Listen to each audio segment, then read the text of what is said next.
He'll say, you know what? Okay, fine. If you don't want anything to do with me, you figure it out yourself. And then you go and figure it out for yourself, and you realize, and this happened to me. I never totally rejected God, but I was rebellious. And God kind of did that with me. He's like, okay, you're going to figure it out on your own then. Have at her. And I was miserable. I was miserable for about 2 years of my life. And I didn't know what to do. I was totally miserable. And then when I was about 17, right around my trip to Hawaii, it was right when I started figuring things out. And I started seeing, I need to start coming back to God. So it took me about 2-3 years. And then I came back to God. And then, of course, your life is so much better. But God will do that sometimes. He'll like, fine, if you don't want to listen to me, I'm not going to say anything else to you. You go, you try it for yourself. And then what happens is, your life is terrible, everything falls apart, and then God is hoping that whole time that you will see in your own, in your own disaster, you will see, wow, I made a mistake, and I need to make things right with God. That's what He's hoping. That's what He's hoping. He's hoping you see the light in your own stupidity,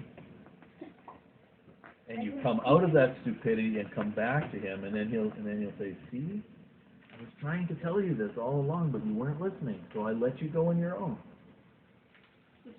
And this is exactly, and that happens in individual lives, and then in this case, this happens to the entire nation, right? He just says, okay, you as a nation, as a people, you don't want anything to do with me. You want your idols?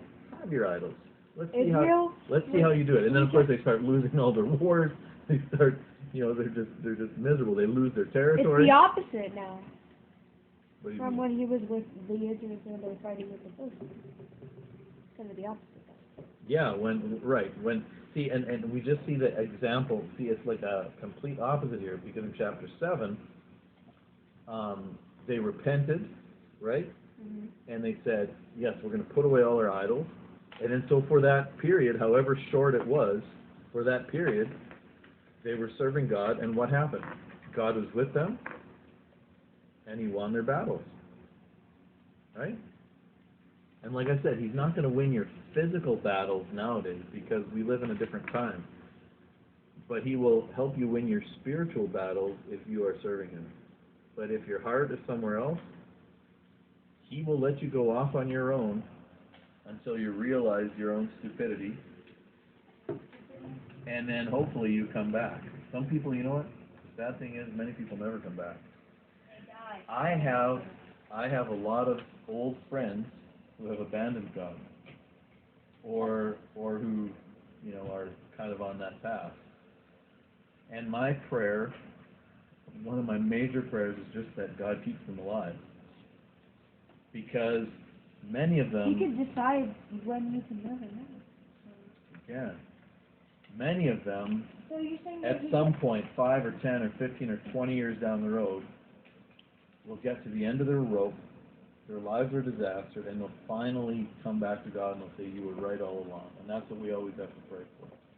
And that's what happens here, except on a really big scale, because it was an entire nation that basically said, you know what, we're going to do things on our own. And God's like, okay, fine. And the amazing thing is, in God's mercy, we see when He anoints David, He cuts Saul's time short. He lets him live under Saul for somewhere around 40 years. Didn't he want to kill David? And then eventually, yeah. Because he was jealous? Yep. He had no character. And so eventually, God is like, He couldn't take it anymore. That's God's heart, you guys. He couldn't take it anymore. He's like, He could have let Saul be king for longer, but He stripped him of his kingdom, and then He stripped him of his, what do you call it? Like his descendants on the throne. And He couldn't take it anymore because of how damaged his people were. So He said, you know what? You guys are so lost, you don't have a clue what you're doing. I'm going to give you a king that I want. That's God's heart. That's God's mercy right there. Yeah, it's one of my favorite chapters in the Bible. It just so perfectly shows us the heart of human beings and how God works. You know, we think that the problem is, you know, in the system. You know, we're oppressed, or there's some kind of system around us that hinders us from getting us to where we want to be. But in the end, it's us. In the end, it's our own stupidity. It's nobody else's fault.